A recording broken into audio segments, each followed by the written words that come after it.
guys, so this is going to be a quick intro video to the tournament I'm hitting up this weekend.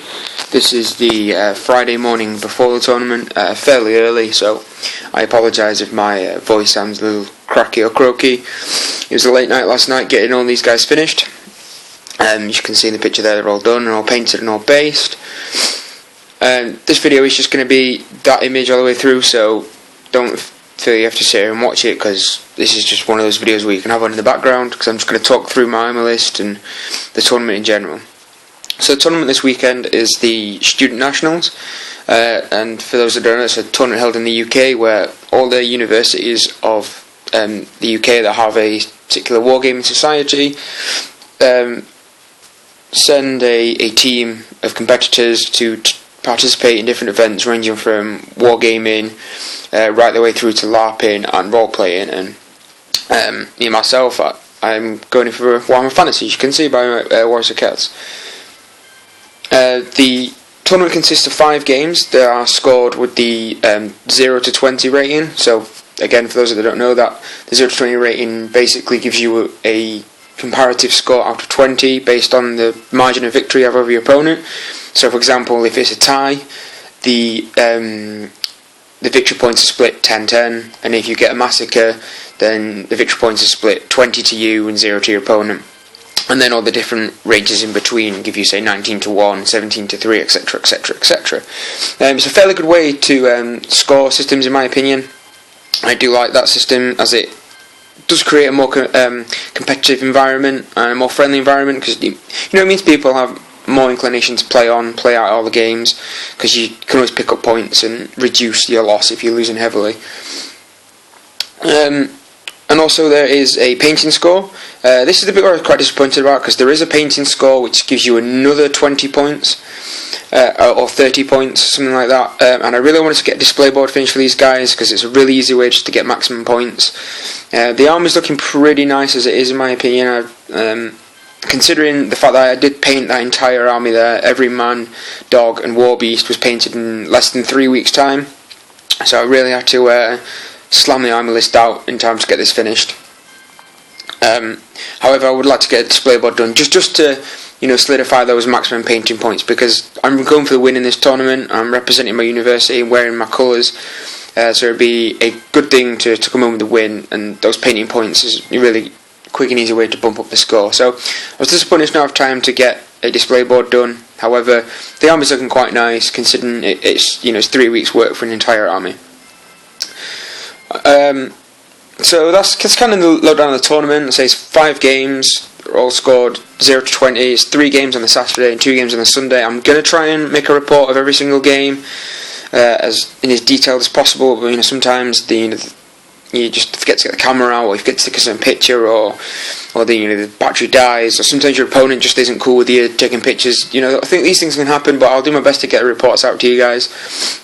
And I'm just going to quickly move on to the list. I don't want this video to be too long, because, like I say, it's just a picture, and it's going to be kind of boring if you sat there for a while. So, going to the list. The tournament was 2,000 points for Warhammer Fantasy. It was a lightly comped event. As the Warriors of Chaos is a fairly new book, there was quite little comp put in place. The only comp I think was every chariot after the 3rd counted as special, apart from the Gold Beast chariots, which were already special. And you cannot have a character with a 3+ ward save and the Crown of Command, which kind of makes sense. So we're going to the list that I decided to bring. So on the front left there is a Sorcerer Lord. He's level 4. He has a Dispel Scroll, a Dragon Helm, and the Sword of Might. He's just a magic weapon, just in case there's ethereal units in there. There's not a lot in my army that can deal with ethereal units, apart from the Skull Crushers, but I don't want them to be wrangled into doing that job solely for the rest of the game. And Dragon Helm bumps his armor save to a 3+, and he is going to be rocking the Lore of Shadow. Now, I've heard people going about the Lore of Nurgle and how good it is, but I'm still not sold on the Lore of Nurgle. I've used it a few times, and it's just been underwhelming, to say the least. So for this tournament, we're going for the Lore of Shadow. It's a good toolbox lore. It's good Swiss Army knife. There's a spell for every situation. So that's level 4. Pretty standard, no ward save. And we'll see why in a second. And then going to the front right, or kind of middle right, we have the BSB. He's marked as Tzeentch. He has the Talisman of Preservation. He has Scaled Skin. He has a Warrior Bane magic item, and I believe that is everything. Basically, he has a 2+ armor save, he has a 3+ ward save, and he gets to reroll ones. Right, he has the third Eye of Tzeentch. That lets him reroll ones in his armor save. So he's pretty damn tough to kill. Now, the reason I went for the BSB to be a lot more survivable than the Wizard is because if you lose the Wizard, you lose the Wizard. If you lose the BSB, well, it affects the rest of your army. Units start running away, you start feeling frenzy checks, etc. The BSB, in my opinion, is more important than the Wizard. I can win without a Wizard. I've done so before, but the BSB is really, really needed. So they're the characters. Got one level 4 and one BSB, and then obviously next to those on the left and the right, we have 2 units of 5 dogs. Just basically as chaff, as redirectors, as dead drops. They're so cheap. They're really, really crap, but the cheap points cost is reflected by that. So 2 units of 5 dogs.